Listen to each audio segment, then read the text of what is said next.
जय श्री राम दोस्तों।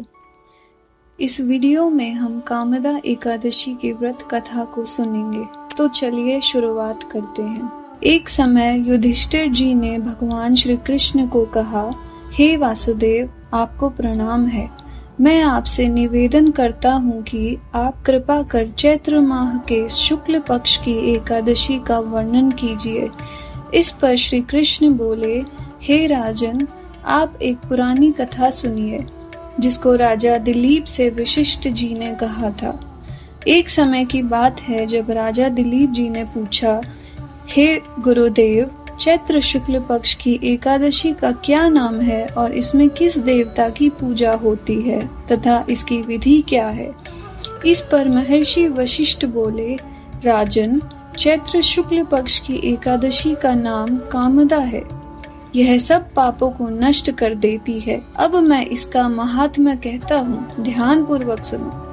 प्राचीन काल में एक नागपुर नामक नगर में पुंडरीक नामक एक राजा राज्य करता था। वहाँ अनेकों अप्सरा, गंधर्व, किन्नर आदि निवास करते थे। उनमें अप्सराओं में श्रेष्ठ अप्सरा ललिता और उसके साथ ललित नाम का गंधर्व भी था। वे दोनों पति पत्नी के रूप में रहते थे। एक समय राजा पुंडरीक गंधर्वों सहित एक सभा में मनोरंजन कर रहे थे। उस जगह ललित गंधर्व भी उनके साथ गाना गा रहा था, परंतु उसकी प्रियतमा ललिता उस जगह नहीं थी। इससे वह उसको याद करने के कारण अशुद्ध गाना गाने लगा। राजा पुंडरीक ने ललित को श्राप दे दिया, दुष्ट, तू मेरे सामने गाता हुआ भी अपनी पत्नी को स्मरण कर रहा है, तू राक्षस हो जा। राजा पुंडरीक के श्राप से वह ललित गंधर्व उसी समय एक विकराल राक्षस हो गया।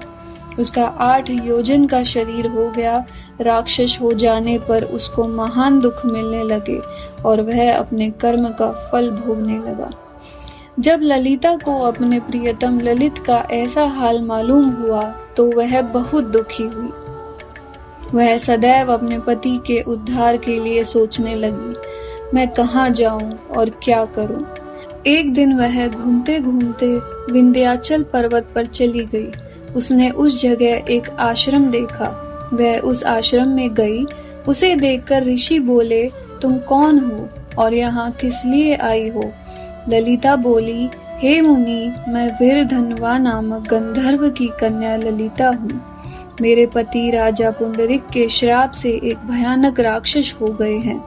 आप राक्षस योनि से छूटने का कोई श्रेष्ठ उपाय बताइए ऋषि। ऋषि बोले, अब चैत्र माह के शुक्ल पक्ष की एकादशी आने वाली है। उसका नाम कामदा एकादशी है। उसके व्रत करने से मनुष्य के समस्त कार्य शीघ्र ही सिद्ध हो जाते हैं।